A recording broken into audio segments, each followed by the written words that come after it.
You are listening to Prophet Pearls with Nehemia Gordon and Keith Johnson, exploring biblical prophecy for yesterday, today, and tomorrow. Shalom and welcome to Prophet Pearls Face-to-Face in the City of the Prophets, recorded live from the Safe House in Jerusalem with Keith Johnson and Nehemia Gordon. That's me. That's it. That's my intro. Okay. All right. Previously on Prophet Pearls, I will find you. No, come on. I'm going to let's take just the do hat it. off is what I want to know. No, I love the hat. Okay. You're making fun of my hat. Can I tell the people? No, you can't. No, folks, we're going to get started. We're in the Ezekiel. Nehemia, every time we're going to do Ezekiel, I always have to be reminded of just the opening of that phrase. Now, before we get to Ezekiel. Opening what phrase? Ezekiel chapter 22, verse Ben 1. Adam, man? Yeah, no. Son of not man? Ben Adam, no. What's your... No, so let me ask a question. What's the connection here with the Torah pearls? What's the Torah portion? Yeah, with the portion here. What do you got? I'm asking you the question. You're supposed to, you just go, and then you tell us what I have an hypothesis. It's interesting. The last one we did was about lepers, and the section of the Torah was about leprosy. Mm-hmm. Here, the connection isn't so obvious. Okay. So I have a theory, but it's not so clear. It's not clear. And look, this was tradition, the connection, and sometimes it was by something having to do with association. Mm-hmm. And my feeling is the association here is really at the end we have this image of the crucible that God's going to purify us through fire. Mm-hmm. And this Torah portion opens up. It's the portion of Acharei Mot, Leviticus 16:1 through 18:30. And it talks about it says this happened after Nadav and Avihu were killed by the fire. Mm-hmm. So there's fire that came down from heaven when they offered a strange fire. Mm-hmm. They were, instead of the sacrifice being burned up, the offering being burned up, they were burned up because they were following the ritual contrary to the commandment. That's one possibility of the connection. So give me this. One of the things that just kind of hit me was I like, anytime I see this phrase, it says, Vayehi devar Yehovah, and the word was, it came, the word of Yehovah. And it's funny because in English, and I'm probably in Hebrew, it's also the case, you just can kind of move past that. Well, let's get to what it was. But just the thought that the word came. Yeah. That God, gave his word, he sent his word came, and I want to know how you would translate Vayehi. In other words, Vayehi literally means and it was. And it was. The literal translation of Ezekiel 22:1 is, and the word of Yehovah was to me saying. Mm-hmm, mm-hmm. In English, you translate it as the word came or came to pass. Mm-hmm. Hebrew says it as was, and in English and in Indo-European languages. So why do I get excited about that little phrase? What is it about that phrase? Why do you get excited about that little phrase? Do you get excited about that phrase? I do, because he's sitting there and the word is to him. Mm-hmm. And that's so cool. Yeah, and it is. And the reason it gets exciting to me is because, and this is one little technical aspect, when it says Vayehi, what's the phrase itself? So it's taking the verb I am, and it's saying, okay. The verb to be. To be, yeah.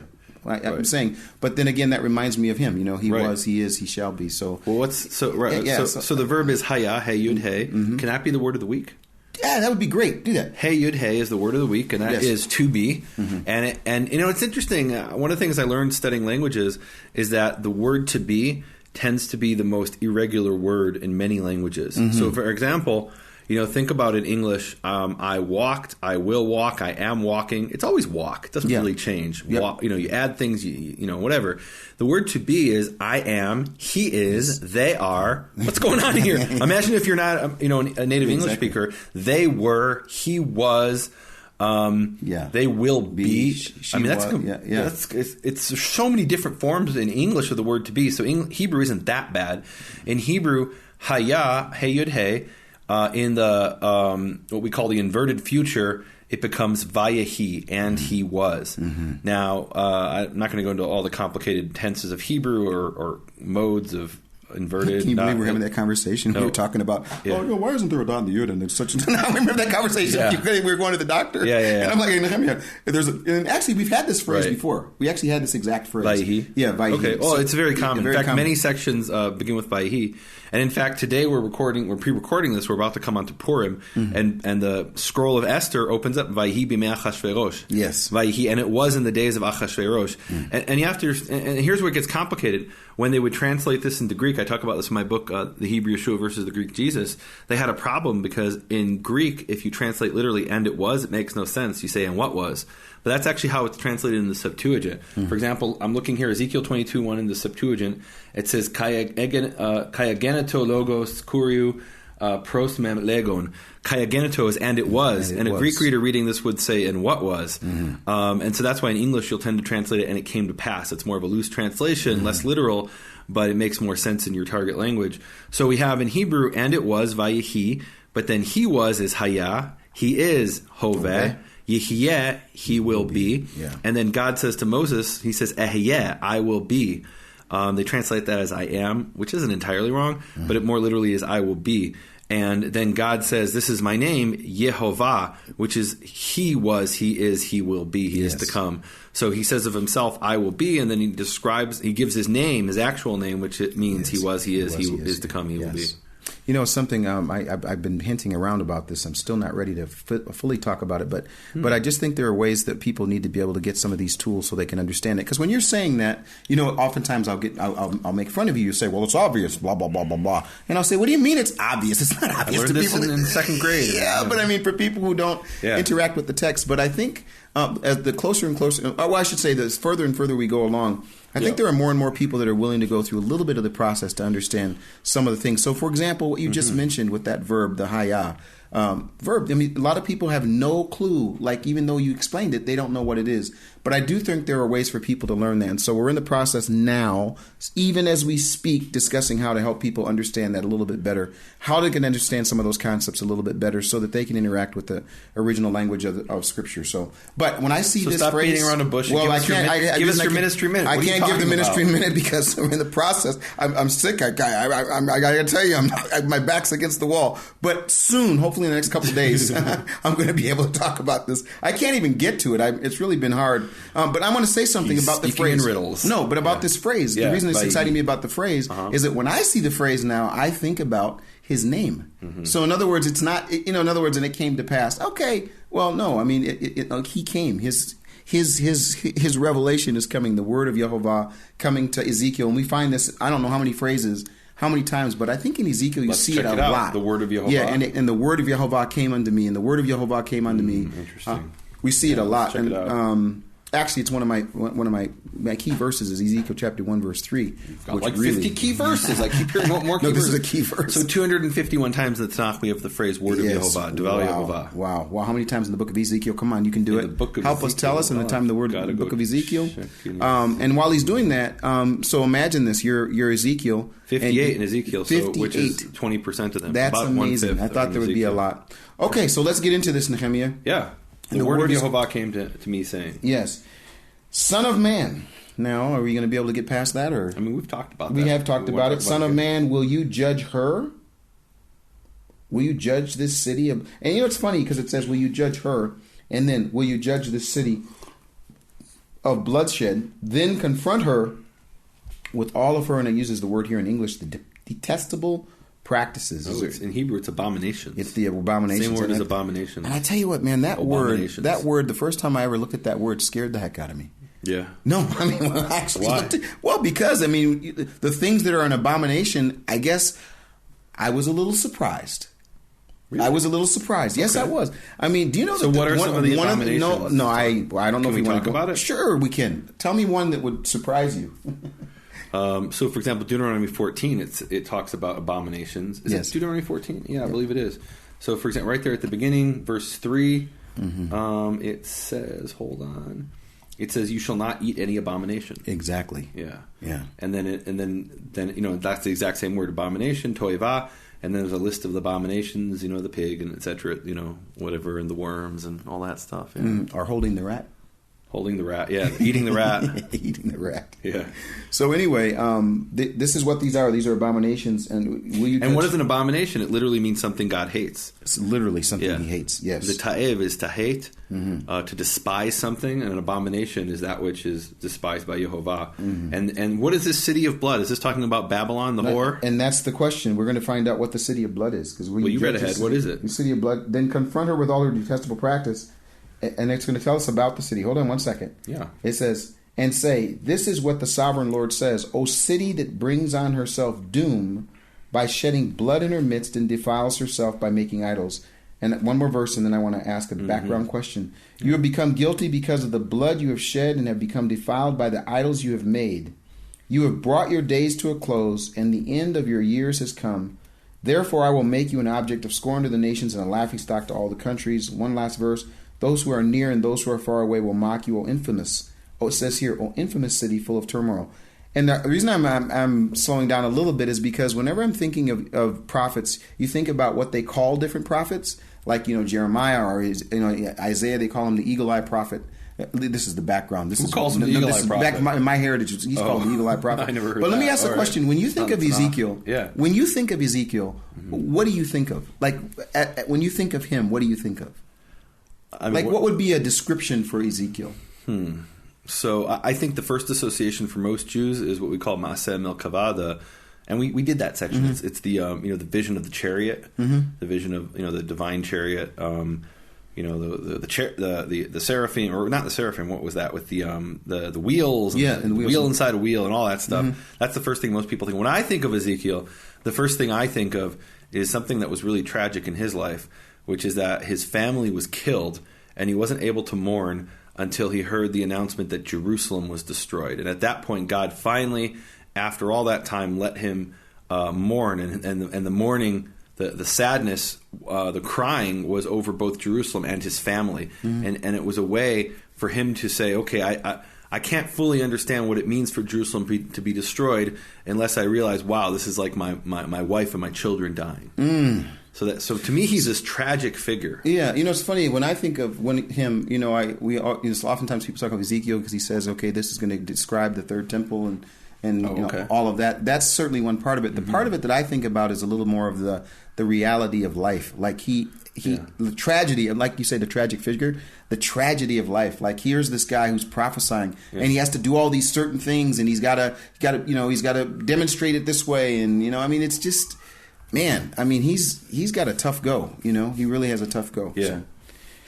Anyway, so what's the city of blood? The city of blood. What do you got, Keith? Well, I guess the city of blood will have to be representing somewhere in Israel. It's Jerusalem. It's got to be Jerusalem. It's got to be Jerusalem. The city of blood. And we talked, and in my intro I mentioned the city of the prophets, and that's true too. Yeah. But it was also the city of blood that spilled blood. There's this image in Jeremiah. He talks about how and in other places about how Jerusalem was filled with blood. Yes. And that was really in the time of King Manasseh.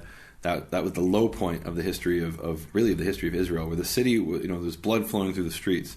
That's how many innocent people were murdered.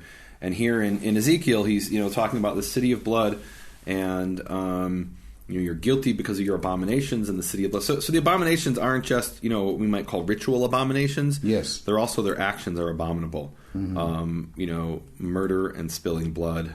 And that's why when it gets to this thing, when he speaks of them making the idols and doing these things, he says, "Therefore, I'm going to make you an object of scorn to the nations and a laughingstock." Whoa. My goodness, I don't Is know that what what you means. got? Yeah, it says laughingstock to all the countries. What do you have there? Yeah. Okay, let's read the next verse. Those who are near and those who are far away will mock you. Oh, infamous city, full of turmoil. Wow. So I want to see if there are other translations of verse 5, because I got something totally different in verse 5. Okay. So let's see what we got here. I'm going to pull up on my little computer program. Ezekiel 22, verse 5.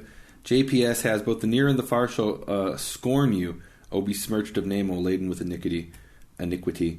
King James, those that be near and those that be far from thee shall mock thee. So that's pretty much the same thing.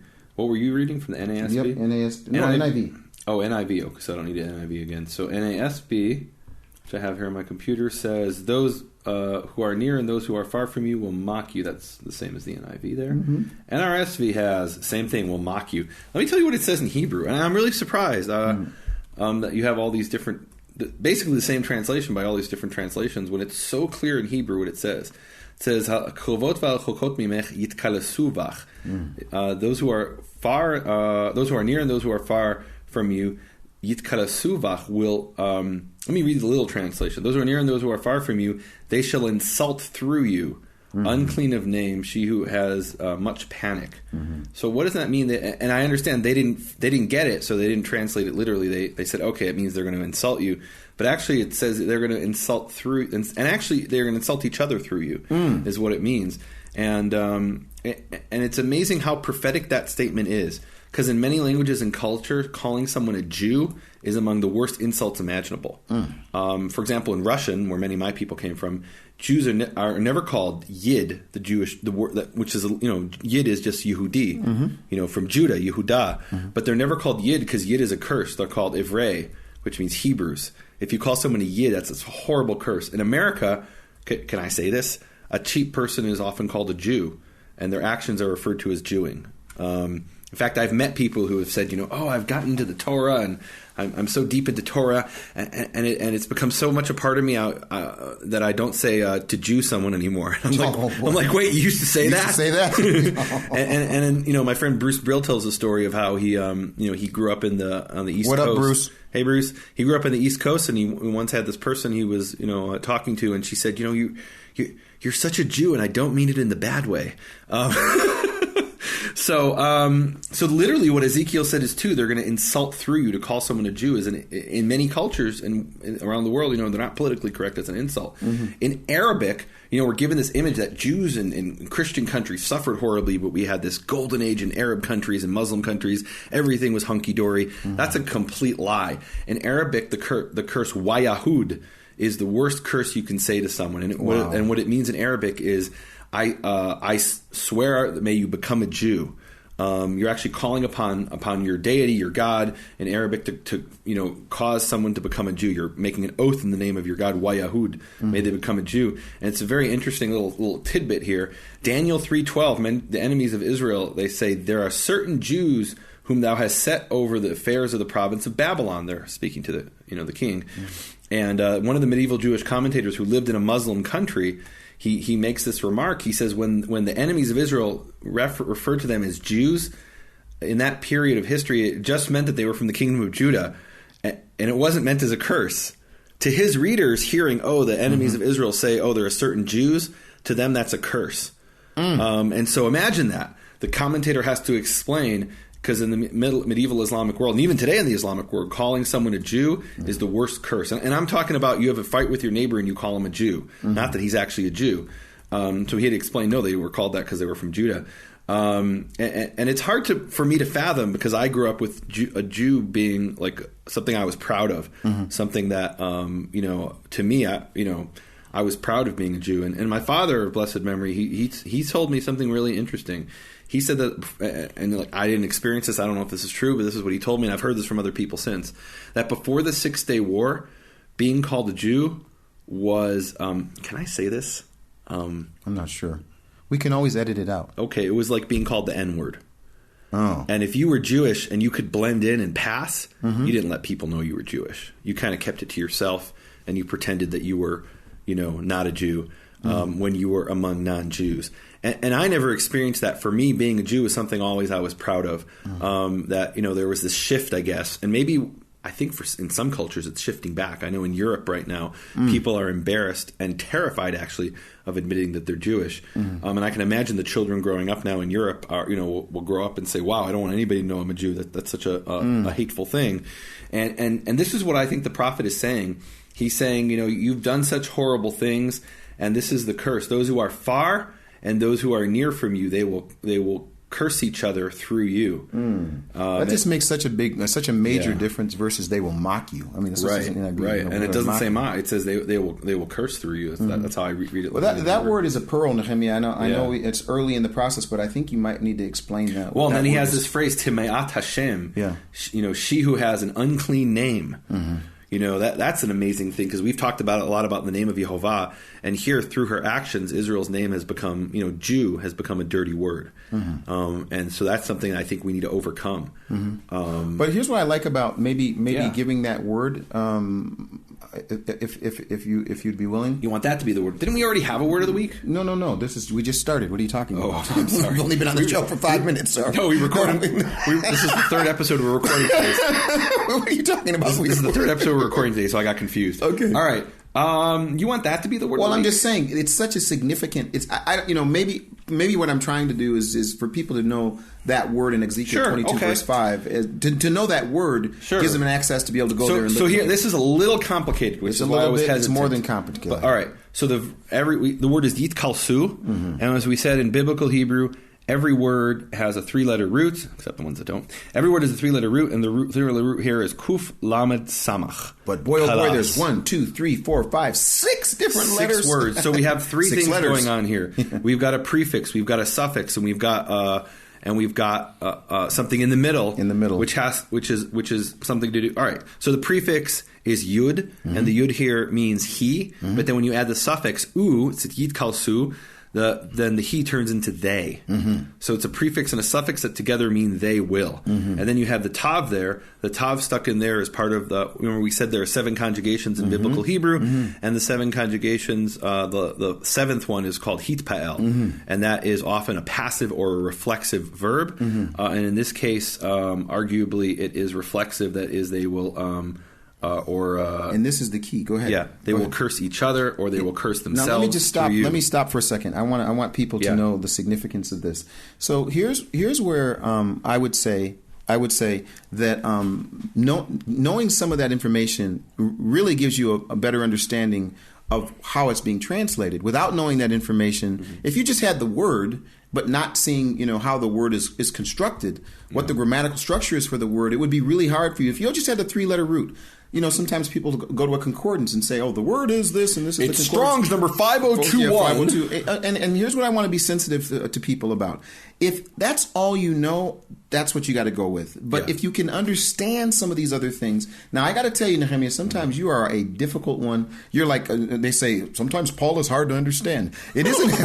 Sometimes Nehemia is hard to understand. No, it isn't because you try to be complicated. It's that the information is that important to know that of the 7 conjugations, to know that there's the suffix and the prefix.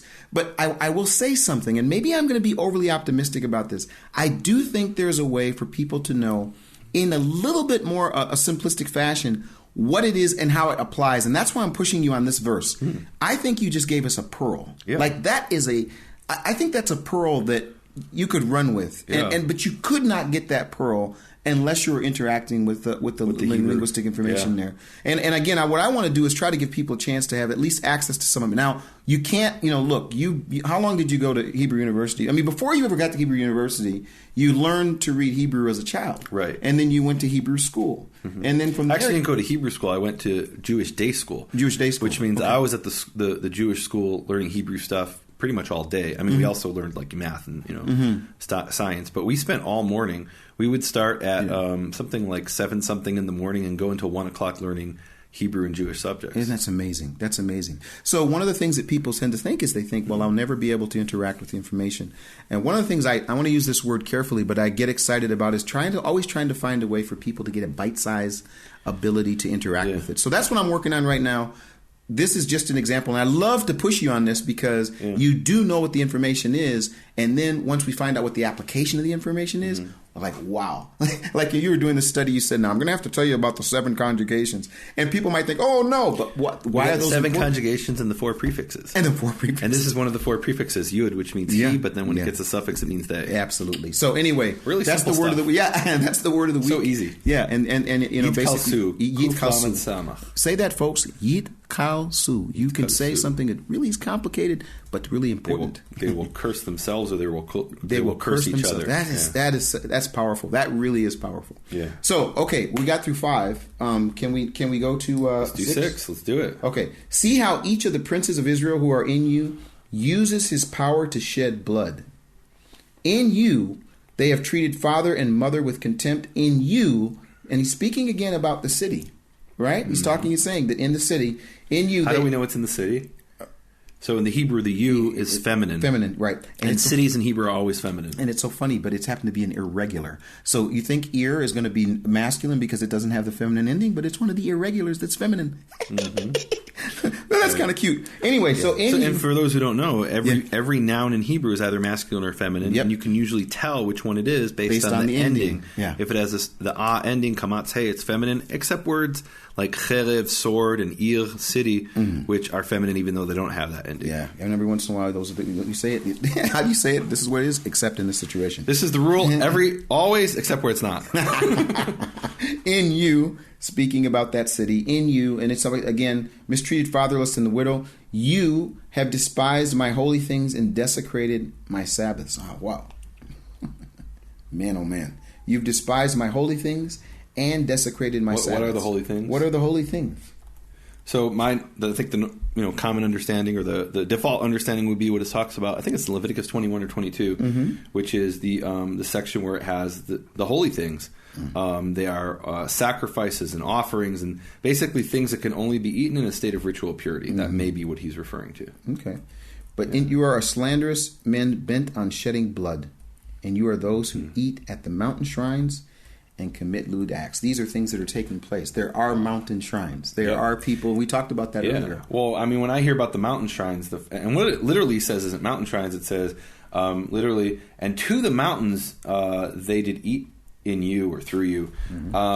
So the first thing that comes to mind for me is Ezekiel 18 and Ezekiel 33. And we won't go through the whole thing, but in fact, this is homework for people. Go read Ezekiel 18. It's a fascinating passage.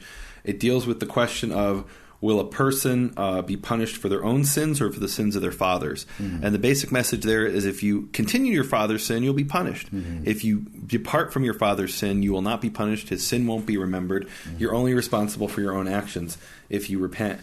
And you could do evil and you turn to good, your own sins won't be remembered, and vice versa. If you live your whole life doing righteousness and turn to sin, then your righteousness is no longer remembered to you. And the people hear this and they say, the way of the Lord is not fair, it's not equal, it's not measured, it's not weighed. And God says, no, my way is measured, yours isn't.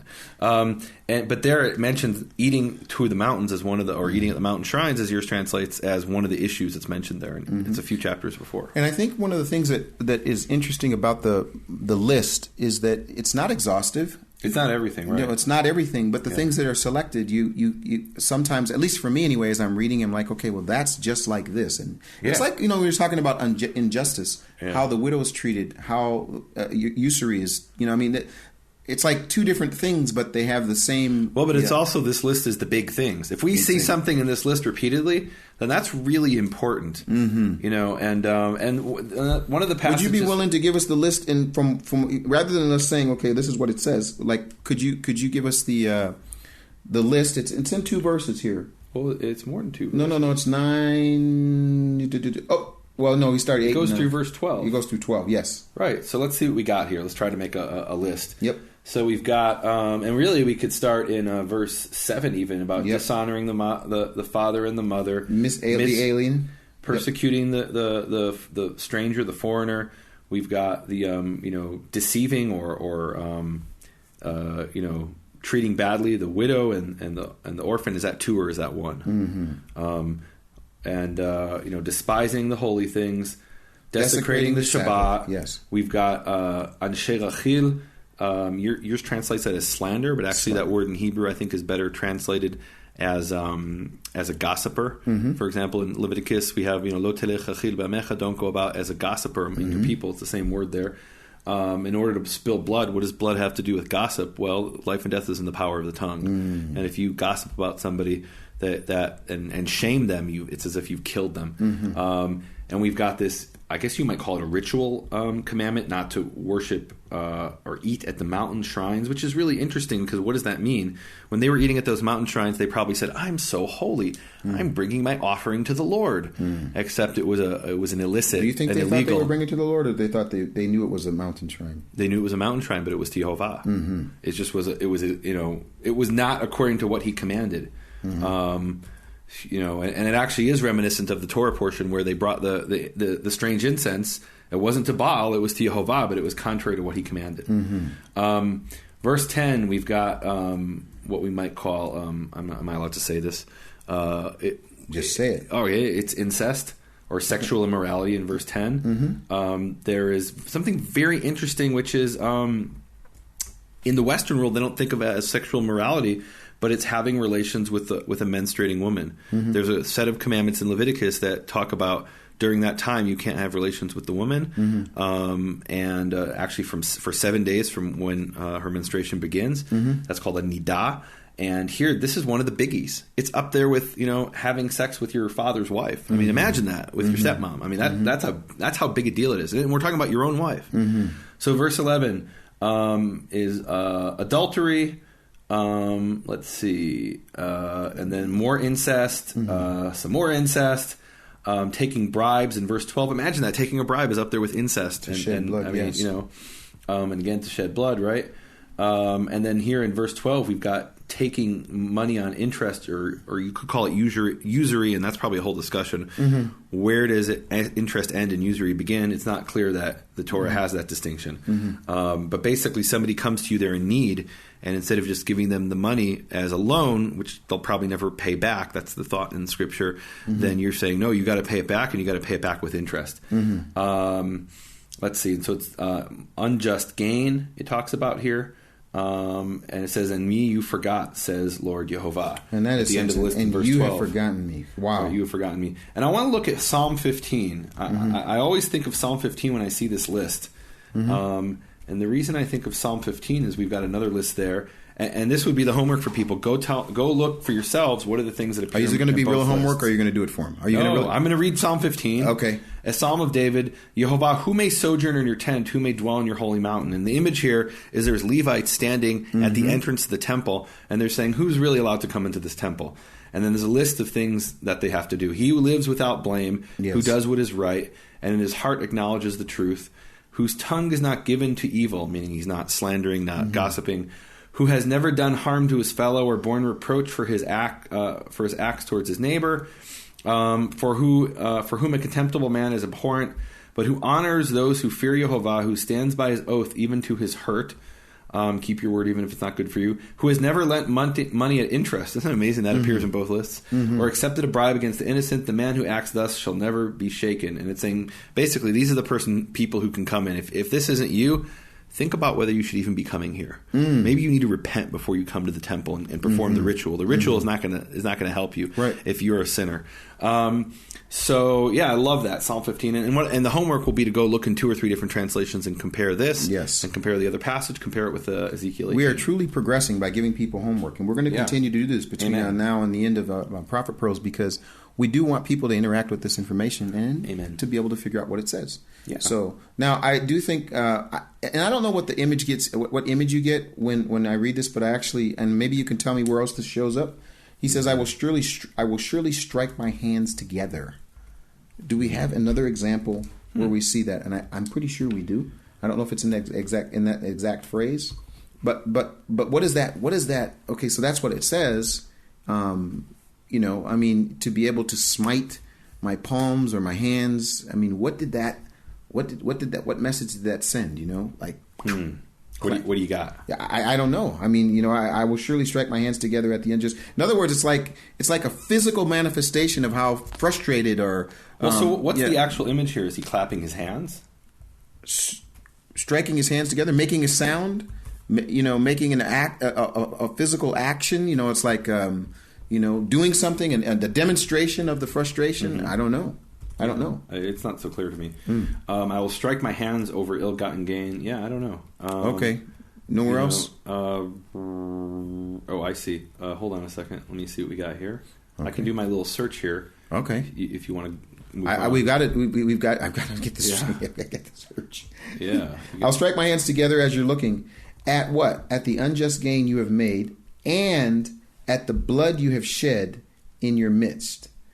So whatever this physical. So, for example, in Ezekiel 6:11, thus says Lord Yehovah, strike your hands together, same phrase in Hebrew, and stamp your feet and cry, aha, over all the vile abominations of the house of Israel. Yes. So it's like stamping your foot and clapping your hands. Oh, yes. In the rest. Yeah, but I think in the context, and then Ezekiel 21:19 says, further, son of man, prophesy striking hand against hand. So that's clapping. Yep. So Ezekiel 21:22, I too will strike hand against hand and will satisfy my fury upon you. Yep. Yeah. It still is kind of an unusual phrase. I'll grant you that. And Ezekiel seems to really like that phrase. He's got it a bunch of times. It's like there's a demonstration. A physical, really is a physical demonstration. But I mean, it's like the clapping of thunder. Well, here, 2 Kings 11:12, Jehoiada then brought out the king's son and placed upon him crown and the insignia. They anointed him and proclaimed him king. They clapped their hands and shouted, "Long live the king!" And here it's the same phrase in Hebrew. And here it's a good thing, meaning so it can be done in frustration, but can also be done in joy. In joy. And it's interesting that most of the times this phrase appears in the Tanakh, it's in Ezekiel. Yeah. He really likes this phrase. He likes the phrase. In fact, as far as I can find, the only time it appears out of Ezekiel is that passage I just read in Kings. Interesting. So, yeah, and in Ezekiel it seems to be a negative thing, whereas in Kings it's a positive thing. Okay. Yeah. So he says, I'll strike his hands together. We read that. Then here comes a little bit of the shift. Will your courage endure or your hands be strong in the day I deal with you? I, Yehovah, have spoken, and I, in fact, will do it. I will disperse you among the nations and scatter you through the countries, and I will put an end to your uncleanness. One more verse. When you have been defiled in the eyes of the nations, you will then know that I am Yehovah. Man, oh man, we've seen that. Have we not seen that, where he's dispersed them? I mean, we have physical examples, or historical examples of that. And I got to say something about Ezekiel. When I'm reading it, sometimes I have to tell you that these are probably the passages where I mostly want to find what you talk about, saying the good news at the end, ending on a high note. Tell me, please, Nehemia. We're going to end on a high note. Yeah. now read me verse 16 again. I'll read 16. It says, when you have been defiled. What? Here's what it says in the note. 22:16. Yeah. Here's what it says in the note. Or when I have allotted you your inheritance. Wow. That's the opposite meaning. Meaning, is this a bad thing that's going to happen to them in verse 16 or a good thing? And let's just read some translations. NRSV says, and I shall be profaned through you in the sight of the nations. Yes. JPS says, you shall be dishonored in the sight of the nations. But then we have, for example, let's see the NIV. Well, you just read the NIV. When you have been defiled in the eyes of the nations, that's a bad thing. King James has, and you shall take your inheritance in yourself in the sight of the heathen. That's the opposite. Yeah. And what's going on here? So the Hebrew here is a verb that means to inherit. And it very well could be to take inheritance. And that would have been my default translation. And here's how I read the passage. And I'm just doing something here real quick on the computer. Here, so for example, the same word appears in Numbers 34:29. These are they whom Yehovah commanded to divide the inheritance unto the children of Israel in the land of Canaan. And the word is linachel. And I got to tell you, this is really, really controversial because in modern Hebrew, there's this concept of the settlers. And when the news around the world speaks about settlers, it's almost like they say the word evil settlers. Settlers are Jews who steal Palestinian land and live on the West Bank. Stolen land. And the way Jews see it is actually we're fulfilling this verse, Numbers 34:29. We're dividing up the land that was given to us by God, and we're going back and retaking what was ours from God, going back 3,500 years. And this is the word nachal. It's to divide up the inherited portion. And when I read it, it's clear to me in verse 16 of Ezekiel 22, and I could be wrong. Many translations disagree with me, but it's the word v'nichalt, and you will divide up the inheritance through you or in you in the eyes of the nations, and you will know that I am Yehovah. And what's happening here? In verse 15, he's scattering them among the nations. That's the exile, the diaspora. And then it says literally here, and I will cause your uncleanness to end from you. That's at the end of verse 15. And now that the uncleanness has ended, you're going to come back and divide up the land that was taken away from you. So literally these people who are called evil settlers are literally a fulfillment of this verse here in Ezekiel 22:16. And I can understand why your translations didn't want that. And you might say, well, wait a minute, the JPS also has it as a negative thing. That's because there's a lot of liberal Jews who also refer to settlers as evil settlers. Oh my goodness, you're kidding me. Did you just say that? That's right. You think that's... There's many Jews in Israel who believe the reason we don't have peace with the Palestinians is because My sister has a place to live. Literally, my sister Ariella lives out in the so-called West Bank, which I can tell you is a 10-minute, 15-minute drive from here. And this is Jerusalem, the capital of Israel. Place. It's a beautiful place. And it's amazing. You stand, her so-called West Bank settlement, you stand on the hill, and you look as far as the eye can see, 360 degrees, you won't see an Arab anywhere. Not a single Arab town, not a single Arab anything. And that's land they stole from the Palestinians. There was no one living there before then. So it's whatever. These people live in a fantasy world, and these are the same sorts of people who say that ISIS is cutting off the heads of Americans because we're not giving them jobs. It's the same kind of mentality, and both of those are fulfillment. I think of the previous verse about the world cursing themselves through the Jews. This is a pearl, and now we've got the exile. The redemption, and we finally have in verse 16, the end of so basically what you're saying here the redistribution of the land. 16 ends up being the good note. In other words, when I'm reading it's not a good note. But again, to say that, you said that in the JPS it's possibly that there be liberal Jews. Are you saying that in the translation process there's even an agenda sometimes in the JPS? Absolutely, no question about it. Every translation is someone's interpretation, and this is clearly the case there. Okay. No question about it. Well, 22:16 is one people need to look at. That's a game changer. That verse. It really is. It really is. Yeah. It's a game changer. It's giving a completely different perspective to what's happening. Like he literally brings the good news at the end. Well, and that's the end of the prophecy. Meaning, verse 17 is a new prophecy. It starts out, and the word of Yehovah came to me saying. Yeah. But no question. I mean, and let's think about this for a minute. If this is this punishment. He ends, and you will know that I am Yehovah. So how is it that they know that he's Yehovah? Because they were cast out into the exile? I guess. But here's how I'm reading this prophecy. Just as you will be known as a curse among the nations, and you will become known as blessed among the nations. That's what verse 16 is. It's an undoing. We've got the curse, and now we've got this blessing. And this is so that you and the nations will know that Yehovah is real. And that's what it's about. So when I see my sister's house in the West Bank, and it's surrounded by desert for miles around, no air. It's such a desert that no Arab ever wanted to even live there. And I see this thriving, beautiful community, and I look at that. I don't see evil settlers. I see a fulfillment of prophecy, and I know that Yehovah is the creator. It's interesting when I hear the sound, v'nachalt, I think of the nachal. You know what I'm thinking? And I think of what's actually like there, like the water and the streams and the division of and it's like, wow. I mean, this verse, honestly, Nehemia, like if I were taking we did something called Scripture Bites at BFA International, where I took the 10 Commandments, went through the 10 Commandments, the 10 matters, and each verse gave people an ability to interact with the information.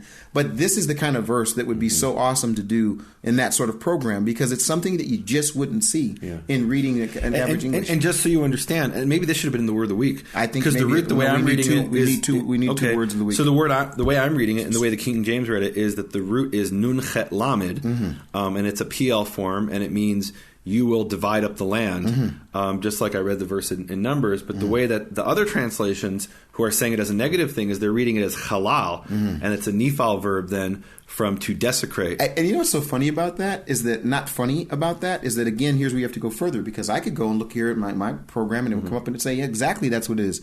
Chet lamed lamed. Yeah, to desecrate. It's a nifal perfect. And to have this other, it really is. This is a pearl. Yeah. I know you probably think I'm beating this thing. This is a pearl. This is a game-changing pearl, because what you're saying is, okay, so then in today, those people that are quote unquote settling are seeing this as a negative. This is a negative.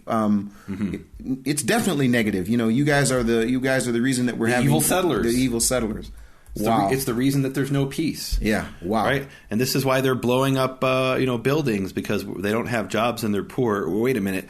Recently, we're pre-recording this, we found out about this guy named Jihadi John, and it turns out he comes from a really, good family in England. And, You mean the ISIS guy? The ISIS guy, he had, opportunity. He wasn't poor and jobless. He's just an evil human being who ascribes to an evil theology and an evil doctrine. Mm-hmm.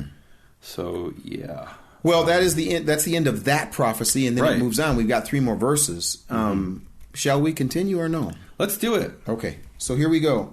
Verse 17, I'm sorry. This is a little bit of a problem because verses 17 through 22 is the next prophecy, but our section ends after verse 19. So in the middle of the prophecy. I'm going to say it real quick. Then the word of Yehovah came unto me. Again, here's this example. Son of man, the house of Israel has become dross to me. And this is really, wow. All of them are the copper, tin, iron. Did they combine all those words? Copper, tin, iron, and lead left inside a furnace. Mm-hmm. Wow. Is that what dross is? What's left behind? We talked about this before. Yeah, so we've got to talk a little bit about how they would refine in ancient times. And I think it's probably pretty much the same today. Yep, they are but the dross of silver. Yeah, so what they would do is they would take this ore, not iron ore, they would take ore, and they would heat it up, and the impurities that came out, that was called dross, and what was left behind would be silver. And actually, in those impurities, you can extract so-called impurities. If you're trying to get silver, you can extract other metals, and particularly lead, but also some of the other metals will be found in that dross, in that impurity. And then there'll be just stuff that's just garbage that you throw away. It's called slag. So yeah, and what's interesting to me about this is, it mentions 5 metals. Yep. In ancient times, they knew about 7 metals. One of them is never mentioned in the Tanakh, at least as far as we can tell. 6 are mentioned: silver, copper, tin, iron, and lead. And the other one that's not mentioned in this passage or in this verse at least, is gold. And then the 7th one, which isn't mentioned in the Tanakh, is mercury. It's possible mercury was mentioned, but in ancient times it was known as quicksilver. So maybe sometimes when it mentions silver, it means mercury. Today we have many metals. We have uranium. We've got polonium, and I don't know, a bunch of other metals, tungsten, and whatever. We've got 92 elements in the periodic table, and a whole bunch of those are metals. And but back in ancient times, they identified 6 or 7 metals, and here it mentions 5 of them. And the image here is of God, again, I think I mentioned this at the beginning, of the crucible. The crucible is this vessel that you heat something up really, really hot, or it's a furnace, you heat it up really, really hot, and that causes a separation of the metal so you can get out the silver, and what's left behind is the dross or the slag. Yeah. Well, I mean, that's what happens. But look at what the last verse is, Nehemia. Yeah. And I think this is the part that kind of makes me, and I don't say good news, bad news, whatever, but he says, but therefore, this is what the sovereign Lord says: because you have all become dross, then I'm thinking, because you become dross, I'm going to throw you away. And it says, because you become dross, I will gather you into Jerusalem. So when you hear that phrase, what is it? I'll gather you into Jerusalem. I mean, isn't that what we want? Well, I'm going to pick up that dross. I'm going to extract the remaining silver from it. That's the image here. That's the image of this crucible of the refiner's fire. And it's an image we have in other places, Malachi, for example. But it's very clear here. That's a beautiful image. I was in Cambodia last year, and I actually went through the marketplace, and you could see them refining metals with a blowtorch, just like in the old days. They were refining metal. A lot of it was gold and silver in a crucible. Except for the fact that they were using propane. Other than that, nothing's really changed between back in the old days. It was fire, and you take a bellows and make it really hot. Other than that, it's this kind of processing still goes on today. It's pretty cool. Well, I didn't give you. I don't know if you have something that you'd like to say about what's going on right now. I know last time we talked about the ministry that we're doing. I have to tell you, I get really excited when we trip over or when we come across something that really you just can't get it unless you're willing to do a little digging. The jumping, diving into the water and going through it and finding it. And again, 22:16 for me is really a game changer, and I really, really appreciate that because again, from a casual looking, even if you've got some of the tools, there's the translation. They're saying this is the 3-letter root. All of a sudden, there's another possibility that's not the 3-letter root. I mean, oh my goodness! I think it's interesting that the King James got it right. The King James which got is it right, considered to be a bad translation, but in this case, they actually got it right. We tend to think, I don't know. I tend to think the King James are a bunch of bumbling idiots, but sometimes they get it right. I can't believe you said what you said about the JPS translators. I mean, but that one's we're gonna have to really maybe edit that out. An agenda sometimes. It's what it is. Okay. Yeah. All right. Well, I think it's my turn to say a prayer. Do you have anything you want to say? Anything else you want to bring up before we move on? Nope. Okay, awesome. Father, thank you so much for this opportunity. Thank you for the ability to interact with your word in its language, history, and context, and to have the availability of tools to get behind what the translators, and sometimes in some cases, do have an agenda for. Thank you that when you chose the language of Hebrew, it's the perfect language for you to communicate the purpose and of your will and your word. Help us to have a desire and a focus and a willingness to interact with this holy tongue so that we can understand just exactly what you were saying, what you are saying now, what you are going to be saying, and what it means for us in our life. In your holy name, amen. Amen. Thank you for listening to Prophet Pearls with Nehemia Gordon and Keith Johnson. For more information, please visit nehemiaswall.com and bfainternational.com.